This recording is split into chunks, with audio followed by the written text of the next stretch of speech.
हमारे यहाँ श्री सेवक जी महाराज कहते हैं, सेवक शरण सदा रहे अनत नहीं विश्राम, कै वाणी हरिवंश की कै हरिवंश नाम। यदि चतुरासी जी का रोज पाठ कर लिया जाए, परम पवित्र श्री चतुरासी जी महामहिम प्रिया प्रीतम की प्रेम रस से भरी हुई है, तो 84 लाख योनियों से मुक्ति पक्का। देखो आज जो तुम 84 कोष ब्रजभूमि की यात्रा कराए ना, ये आप निश्चित समझ लो 84 लाख से मुक्त होने के लिए सर्वसमर्थ है ये परिक्रमा। अब जो हमारे अंदर वृत्तियां हैं असत, उनका नाश करने के लिए श्री चतुरासी जी है। भवजल निधि को नाव, काम पावक को पानी, प्रेम भक्ति को मूल, मोद मंगल सुखदानी। श्री चतुरासी जी महामोद मंगल सुख प्रदान करने वाली। और ऐसा ही नहीं, छुटी 84 भ्रमंते निरखय जुगल किशोर, निरखय जुगल किशोर भोर और रैन न जाने, पिए रूप रस मत भयो कछु बने न आने, प्रेम लक्षणा भक्ति होए ही आनंदकारी, और वृंदावन वास सखे सुख के अधिकारी। चतुरासी जी आप लोगों को परिचय में है? चतुरासी जी जानते? चतुरासी जी हमारे आचार्य का प्रधान ग्रंथ है चतुरासी जी वाणी। चतुरासी जी के अगर 12 पद रोज गायन करें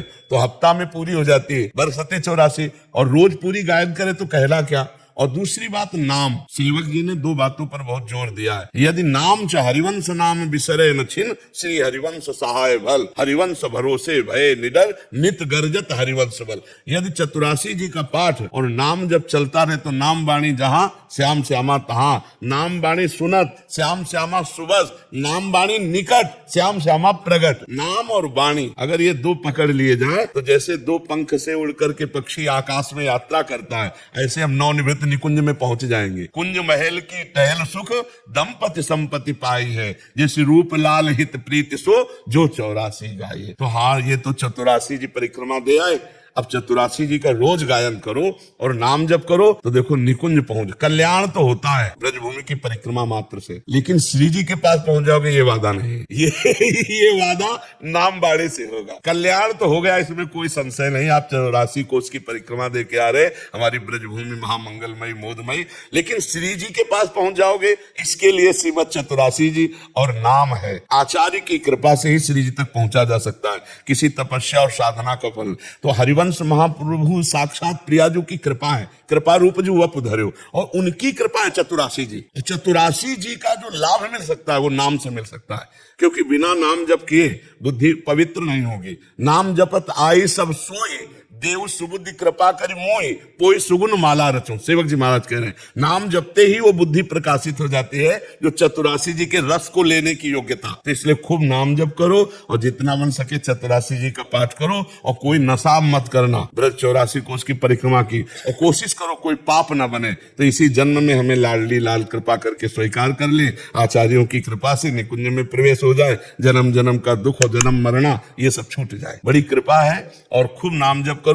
देखना, वैसे आप देखो जब 84 कोष की परिक्रमा नहीं लगाए थे तब कैसा लग रहा था, अब कैसा लग रहा है? हल्का लग रहा है ना, पापलस ये। हाँ, ये परम मतलब एक आह्लाद अभी जैसे मिले। ये अगर स्वीकार कर लो कि रोज 12 पद चतुरासी जी के पढ़ेंगे और नाम का चलते फिरते उठते बैठते अभ्यास, तो आप देख लेना आपको कैसा, अगली बार मिलोगे तो फिर पूछेंगे कैसा आनंद है। नहीं, अब कोई नया पाप मत करना। जैसे कपड़ा धुल जाए ना तो बचा के रखना चाहिए, कोई दाग ना लगे, तो पक्का धुल गए हो।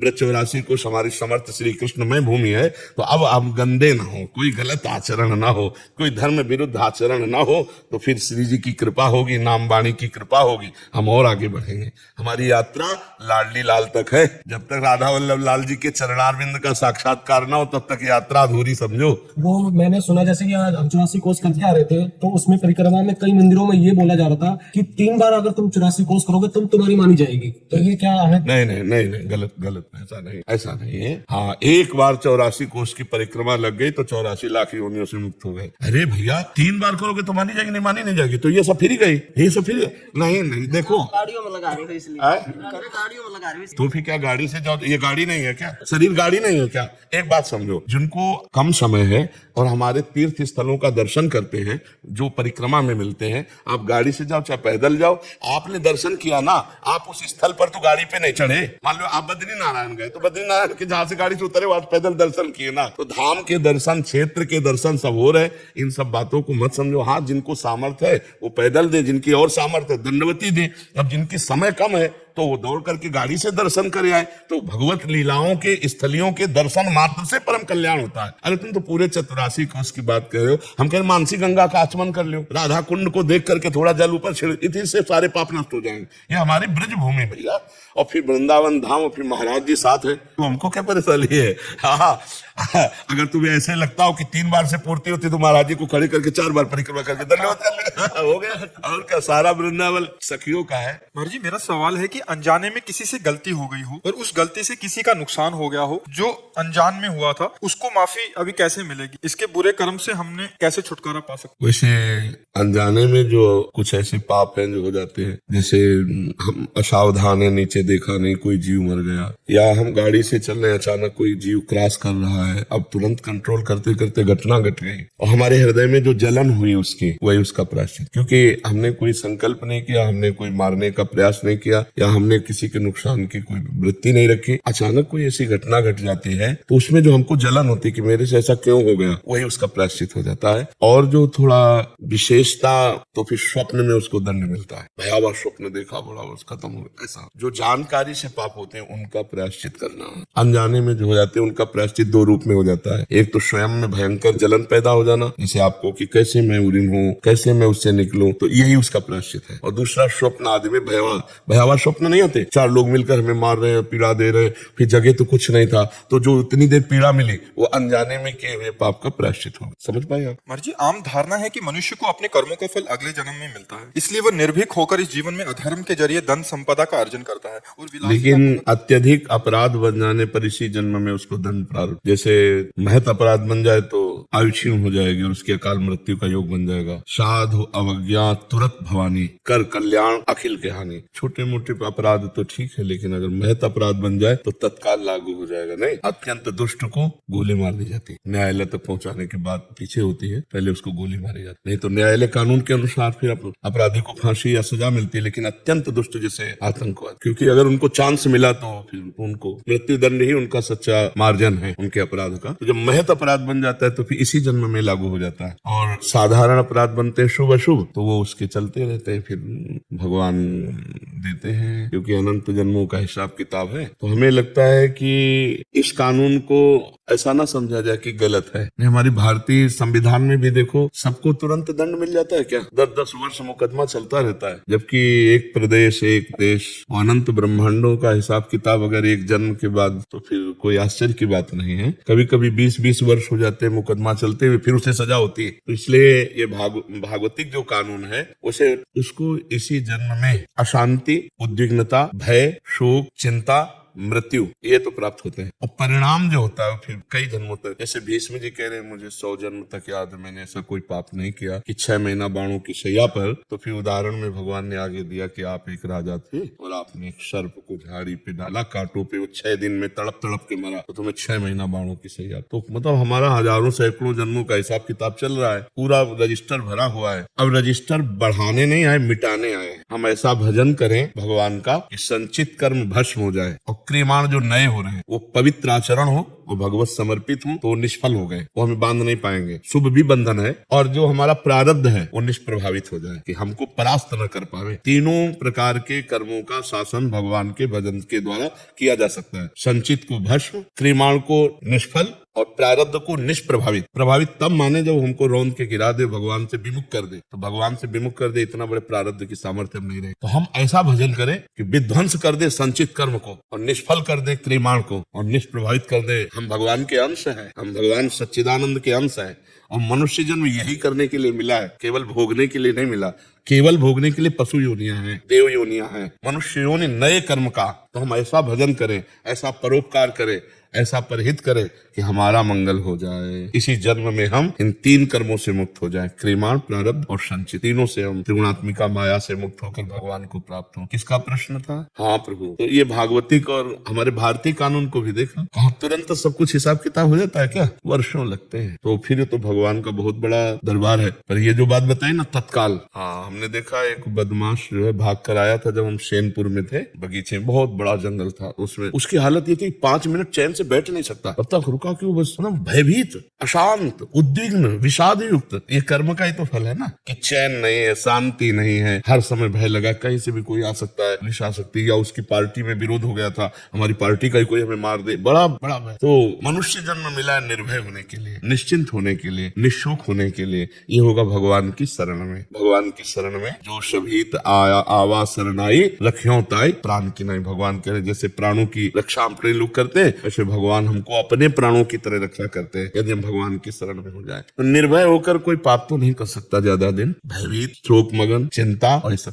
और जब पाप बढ़ गया तो किसी के मारने की जरूरत नहीं, वो अपनी भी मौत मर जाता है, बहुत दुर्गति होती है। अवश्य में वो भोक्तव्यम कृतम कर्म शुभा अशुभम, शुभ अशुभ। ऐसा नहीं है कि कोई गलत करने वाला सजा बना रहे, क्या श्रृंगार है घर और परिवार सब सुसज्जित, ऐसा नहीं। मिटिया मेट होते हुए देखा है, तो आप लोग भी देखते हो, थोड़े दिन चलता है, थोड़े दिन पुण्य जब तक रहेंगे ना तब तक चलेगा, इसके बाद मिटिया मेट हो जाएगा। मंदोदरी रावण की छाती कूट के ऐसी कहती कि प्रीतम जब तुम चलते थे तो धरती कांपती थी, और राम विमुख हाल तुम्हारा, राम कोकुल रोवनिहारा। प्रत्यक्ष दिखा देते भगवान, पाप कर्म करने वाला अंत तो गत्वा विनाश को ही प्राप्त होता है। हाँ, तत्काल नहीं है, तत्काल नहीं है कि आपने किसी का कत्ल किया और आप तत्काल आपका गला काट दिया, ऐसा नहीं, ना हमारे कानून में है और न भागवतिक कानून। समय का इंतजार करो, अपने आप दंड मिल जाएगा, अपने आप दंड मिल जाएगा। तुम्हारा कर्म ही तुमको दंड देगा, तुम्हारा कर्म ही तुम्हें दंड दे देगा, कोई दूसरा दंड नहीं देता, कर्म ही देता है दंड। किसी की खोपड़ी में, तुम्हारी खोपड़ी में बैठ जाएगा, तुम्हारी खोपड़ी में बैठ के तुम्हारे हाथ से तुमको जहर खवा देगा, तुम्हारे हाथ से तुमको पंखे में लटका देगा, तुम्हारे हाथ से गोली शूट करवा देगा। कर्म बलवान है, इसलिए ऐसा न मानना चाहिए कि बाद में देखा जाएगा, देखने लायक नहीं रहोगे, ऐसा दंड आता है देखने लायक। सच्ची कहते हैं पाप से डरो, वो जब फलीभूत होता है ना तो अच्छे अच्छों के भगवत प्राप्त संतों के शरीर में भी प्रारब्ध अपना प्रभाव दिखाना चाहे। रामकृष्ण परमहंस जी के गले में कैंसर, बड़े बड़े महापुरुषों के कर्म अवश्य भोगना पड़ता है। इसीलिए कोई ऐसा ना समझो कि हमने जो कर्म किया उसका फल नहीं मिलेगा। अगर कहीं डिलीट कर सकते हो तो एकमात्र भगवान का भजन है, दूसरा कोई उपाय नहीं। भजन से ऐसा होता है, अगर ऐसा ना होता तो कोई जीवन मुक्त होता ही नहीं, कोई भगवान को प्राप्त ही नहीं कर पाता, सब कर्म भोग में फंसे रहते। भगवान के नाम में इतनी सामर्थ्य है, मिटा देंगे आपके संचित कर्म को, मिटा देंगे, पक्का मिटा देंगे। बहुत बड़ा गोदाम जमा है संचित कर्म का। इसलिए नाम, भगवान का नाम जितना जप लो, इस बात को मत देखो कि वो पापी बहुत सुखी है, वो बहुत गाड़ियां और बहुत रुपया पैसा सब मिट्टी में मिल जाएगा। अब आप अविनाशी है नहीं कि आप देख सको, शरीर विनाशी है, दृष्टि प्राकृतिक है, नहीं बिल्कुल मिट्टिया में दिखाई देता है। एक दो नहीं, कई उदाहरण हमने देखे, कई उदाहरण देखे। इसी जन्म में जहाँ ताज बांध करके चलते थे, दुखिया को न सताइए दुखिया देगा रोए, और जब दुखिया के मुखिया सुने तब तेरी गति का, मिट्टी में मिल गए। इसलिए बहुत कर्म किसी को बख्शता नहीं है, इसलिए मत सोचो कि हमारा पाप कर्म कोई जान नहीं पाया, लेकिन सरकारी बैंक में जमा ब्याज सहित मिलेगा तुम्हें। अगर मिटा सकते हो तो भजन के द्वारा मिटा दो, नहीं तो भोगना पड़ेगा। अभी मिटा दो, निकल पड़ा तो भजन करते हुए भी भोगना पड़ेगा। ये भी बात है, पूर्व का जैसे बाण छूट गया वो तो लगेगा कि जो तूड़ीर में उसे भस्म कर सकते हो, तो जो संचित कर्म है वो तो भस्म हो जाएंगे, लेकिन जो प्रारब्ध बन के आ गया, अगर भजन में चित्त लगाए तो प्रभाव कम रहेगा, पर शरीर में रहेगा उसका प्रभाव। आप समझ पाते हो? हम जब पूजा अर्चना सेवा करते हैं तब कुछ महिला भक्त मंदिर में बहुत कम वस्त्र परिधान करके आते हैं, उससे अंग प्रदर्शित होते हैं, अन्य भक्तों को ना चाहते हुए भी देखना पड़ता है। हम जब उनसे कहते हैं तो कहते हैं कि हमारी मर्जी, तुम्हें क्या अधिकार, वो लड़ने लग जाते हैं। महाराज जी कृपया मार्गदर्शन करें कि ऐसे मंदिर आदि में या कोई मंदिर या कहीं भी देखो, आज जो है मन और इंद्रिय की गुलामी को स्वतंत्रता माना गया है। अध्यात्म के शब्दों में समझेंगे आप, मन और इंद्रिय की गुलामी को स्वतंत्रता माना गया है। शास्त्र और गुरुजनों की आज्ञा को परतंत्रता माना गया है, इसीलिए प्रभाव नहीं पड़ सकता। क्योंकि भवानी शंकरो वंदे श्रद्धा विश्वास रूपिणो याभ्याम बिना न पश्यन्ति सिद्धा स्वांता स्तमीश्वरम। श्रद्धावान लभते ज्ञानम। जब श्रद्धा ही नहीं है संत और शास्त्र के वचनों में, तो मन मानी आचरण स्वाभाविक है। अब हमको अपने को बचाना है। यदि मेरी बहन हो तो क्या अपने बहन के अंगों को देखकर मुझे काम आएगा क्या? मेरी बहन बीमार हो, मेरे ही समान और कोई सेवा करने वाला ना हो, यदि मैं उसे शौचाऊं, यदि उसको वस्त्र पहनाऊं तो क्या काम आ जाएगा क्या? तो मैं अपनी दृष्टि को पावन करूं। अब समाज को पावन करने की सामर्थ्य भगवान में है, या भगवान जिन संतों की वाणी से करवा दे तो है, नहीं तो असंभव सा है, क्योंकि मनमानी आचरणों का बड़ा मनोरंजन चल रहा है। शास्त्र आज्ञा का पालन करना कहीं रह नहीं गया है। हम बार बार उसी प्रसंग को फिर सामने लाते हैं।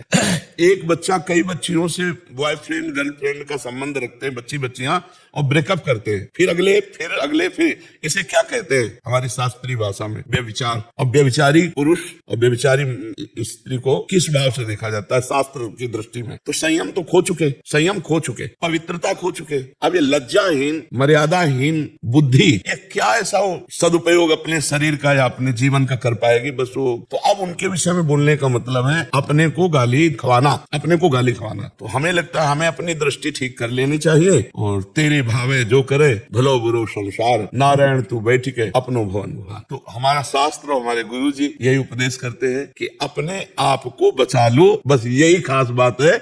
दूसरे को बचाने चलोगे तो आप भी घसीट जाओगे। मान लो आप हर बच्ची को ऐसे ही करो तो आपके ऊपर फिर रिपोर्ट हो जाएगी कि ये गलत दृष्टि वाला है। इसलिए जिस रूप में आओ प्रभु आप ही हो। हाँ, कोई आपसे पूछे तो उपदेश दे दो, लेकिन समझने वाला कोई है नहीं, समझने वाला कोई है नहीं। हमको अपने आप को समझाना होगा।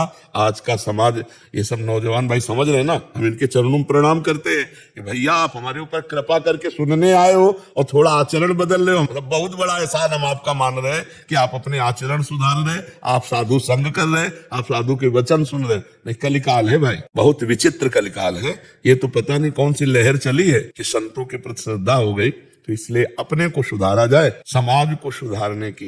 नहीं, मैं अपने की बात नहीं कर रहा था। हम जब सेवा करते हैं वहाँ पे, तो काम करते वक्त जब लोग आते हैं तो लोग हमें बोलते हैं कि पंडित जी, हम पंडित जी है, तो बोले पंडित जी आप ही उनको कोई मार्गदर्शन दीजिए, आप बोल दीजिए। हमने बोर्ड भी लगा रखे हैं लेकिन सुनते कम है। नहीं सुनेंगे, आप कहोगे तो आपके ऊपर वचन और हो सकता है कटुता का व्यवहार हो जाए। नहीं सुनेंगे, आप सुन। पहला हमारा उत्तर था मन और इंद्रियों की गुलामी को स्वतंत्रता समझा जाता है, शास्त्र और संतों की वाणी के अधीन चलना परतंत्रता समझा जाता है। कैसे समझ में आएगी आप बता? तो इस विषय में हमें लगता है कि मौन होना ही उचित रहेगा। कोई प्रश्न करे तो उसका उत्तर दिया जा सकता है कि महाराज जी हम लोग ऐसे वस्त्र पहनते हैं, क्या ठीक है? तो फिर बोल सकते हैं, क्योंकि वो जानना चाहते हैं। वो ऐसे आप बोलोगे तो फिर बहुत ही गलत हो जाएगा। बहुत ही गलत शब्द का प्रयोग हो सकता है, बहुत ही गलत शब्द का प्रयोग। हाँ, संसार का बहुत विचित्र स्वरूप है, नहीं प्रयोग हो सकता। वो आपको ही डांट लग सकती है बहुत। हाँ, इसलिए मौन अपने से कोई उत्तर देने का प्रणाली भी है ये, उपदेश देने की। जब तक प्रश्न ना करे तब तक उसको उपदेश न दे, नहीं वो उपदेश काम नहीं करेगा। प्रश्न करता दैन्य भाव से आरत अधिकारी जब पावे गूढ़ो तत्न साधु दुराए। और इस विषय की व्याख्या हम कर नहीं सकते, क्योंकि जब तक आप नहीं बदलना चाहेंगे, मतलब सामने वाला, तब तक ऐसे केवल फालतू बोलने से नहीं चलेगा। तो वो सामने सुधरना चाहे तो उसको हो सकता है। और नए बच्चे हैं, ये इतना ही मान ले कि गलत आचरण न करें और नशा न करें, इतना ही मान ले तो हम इनके चरण छूते हैं सब बच्चों के। हमारे भारत के भविष्य हैं, ये कोई गंदा व्यसन न करें और ये गंदे आचरणों से बच जाएं। नहीं, बहुत बड़ी हानि होती है। फिर ब्लैकमेल होने लगते हैं बच्चे, फिर अपने को कंट्रोल में ना करने के कारण वो अपने को मिटा देने की सोचने लगते हैं। नए नए बच्चे कई कारणों से अपने शरीर को त्यागने की बात। थोड़ा अध्यात्म सुने, नशा न करें, व्यभिचार प्रवृत्ति से बचें और अपने आप को भारत की सेवा में लगाने योग्य बनावे, समाज की सेवा में लगाने योग्य बनावे। इतना बहुत बड़ा उपकार हो जाएगा। और देखो जैसे जैसे कलयुग बढ़ेगा तो पापाचरण बढ़ेगा, पापाचरण बढ़ेगा तो कैसे बढ़ेगा? ऐसे बढ़ेगा। मम्मी पापा से बच्चे कैसे बात करते, तुम अपनी देखो यार, हम अपनी देख लेंगे, ऐसे हमने सुना है। मम्मी पापा से कह रहे हैं ऐसे, तो हमारे अपने बाप की नहीं मानते, हमारी बात कैसे मान लेंगे? हमारी मान रहे हैं, यही बात हम प्रणाम करते हैं भैया, बहुत प्रणाम करते हैं। सुबह जब हम आते हैं ना तो हमें लगता है 80% जवान होंगे, सब नौजवान होते हैं 80%। तो देख के हमें आनंद लगता है कि अगर ये सुधरे तो भारत सुधर जाएगा। क्योंकि नौजवान मतलब भूत अवस्था होती है, नौजवान की होती यौवन ज्वर के नहीं बलकावा, इसमें कुछ नहीं यार, अपनी मस्ती से। और ये सुन रहे हैं हाथ जोड़ के, ये खड़े हैं साधु दर्शन के लिए, इसका मतलब श्रद्धा है। इसका मतलब हमारे भारत में अभी संतों और शास्त्रों के प्रति श्रद्धा है। तो जो श्रद्धा करेंगे वो तो सुधर जाएंगे, और जो श्रद्धा नहीं करेंगे तो मनमानी आचरण को सुधारना बड़ा कठिन है, बड़ा कठिन है। अगर आपको यह वीडियो अच्छी लगी है तो वीडियो को लाइक करें, कमेंट करें और चैनल को सब्सक्राइब जरूर करें। और मैं आपको मिलता हूँ कल एक और नए वीडियो के साथ। राधे राधे।